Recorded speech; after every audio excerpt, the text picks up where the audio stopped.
Good morning. രണ്ടാമത്തെ യോഗം നമ്മുടെ കുലത്ഥാദി കഷായം, സിമ്പിൾ യോഗമാണ്. ഡയറക്റ്റ് യോഗത്തിലേക്ക് കിടക്കാം. കുലത്ഥ ലശുനേരണ്ട പാഠാഗ്രന്ഥിക നാഗരൈഹി കഷായ സയവക്ഷാരാഹ ശൂല ഉദാവർത്ത നാശന. നമുക്കറിയാം, ഒത്തിരി PCOS, PCOD, പീരിയഡ്സ് ആവാതെ മാസങ്ങളോളം പീരിയഡ്സ് ആവാത്ത ഒരു കണ്ടീഷനുകൾ, അങ്ങനെ പല കേസുകൾ നമ്മുടെ ഡെയിലി പ്രാക്ടീസിൽ ക്ലിനിക്കിലൊക്കെ വരാറുണ്ട് അല്ലേ.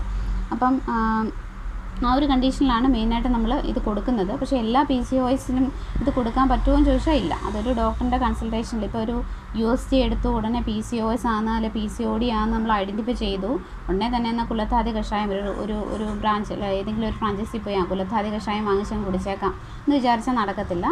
പലർക്കും പല സിംറ്റംസാണ്, പല കണ്ടീഷനിലാണ് നമ്മളിത് കൊടുക്കുന്നത്. അപ്പോൾ പിന്നെ ഒരു റഫായിട്ട് ഞാൻ പറഞ്ഞതേ ഉള്ളൂ. മെയിനായിട്ട് അമനോറിയ, രക്തകുൽമം കേസുകളിലാണ് നമ്മളിത് കൊടുക്കുന്നത്. പിന്നെ ഓൾറെഡി ഇത് അബ്ഡോമിനൽ ശൂല, അതായത് നമ്മൾ ഡിസ്മെനോറിയയ്ക്ക് വേണമെങ്കിൽ നമുക്ക് കൊടുക്കാം. ഒരു ഉദാവർത്തം, വയറ് വീർത്ത ഡിസ്റ്റൻഷൻ ഓഫ് അബ്ഡോമൻ, വയറ് വീർത്തിരിക്കുന്ന ഒരവസ്ഥ, ആ ഒരു കണ്ടീഷനിലൊക്കെ നമുക്കിത് കൊടുക്കാവുന്നതാണ്. ശൂല ഉദാവർത്ത നാശനാന്ന് അതാണ് പറയുന്നത്. ഇനി നമുക്ക് ഡ്രഗ് ഏതൊക്കെയാണെന്ന് നോക്കാം. ഫസ്റ്റ് വൺ കുലത്തം, അറിയാം നമുക്ക്. മുതിര, കുറച്ച് പഴയ മുതിരയാണ് ഇതിനെടുക്കുന്നത്. പഴമുതിര, ഹോഴ്സ് ഗ്രാം, അതാണ് common name. Scientific name Dolichos biflorus. Second ലശുനം, വെളുത്തുള്ളി നമുക്കറിയാം. Garlic, അലിയം sativum. ഏരണ്ടം, ആവണക്കാണ്. റിസിനസ് കമ്മ്യൂണിസ് ആണ് അതിൻ്റെ സയൻറ്റിഫിക് നെയിം. ക്യാസ്റ്ററാണ് കോമൺ നെയിം. ക്യാസ്റ്റർ ഓയിലൊക്കെ കേട്ടിട്ടുണ്ടല്ലോ. പിന്നെ അടുത്തത് പാടക്കിഴങ്ങ്, സിസാമ്പലോസ് പരേര. പിന്നെ ഗ്രന്ഥിക, കാട്ടുതിപ്പലി വേര്, ഫില നോഡിഫ്ലോറ, നാഗരം ചുക്ക്, ജിഞ്ചിബർ വിഷ്ണയിൽ, ഡ്രൈഡ് ജിഞ്ചർ. ഇത്രയും ഒരു 6 ഡ്രഗോളമാണ് ഇതിലുള്ളത്.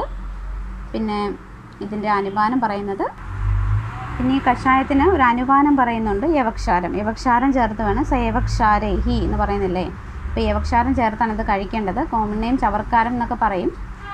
പിന്നെ ഇത് യവക്ഷാരം എന്ന് പറഞ്ഞാൽ നമ്മുടെ ഹോൾ ബാർലിയുടെ ഹോൾ പ്ലാന്റ് എടുത്തിട്ട് അത് കത്തിച്ച് ഉണ്ടാക്കുന്ന ഒരു ആൽക്കലി പ്രിപ്പറേഷനാണ് നമ്മൾ യവക്ഷാരം എന്ന് പറയുന്നത്.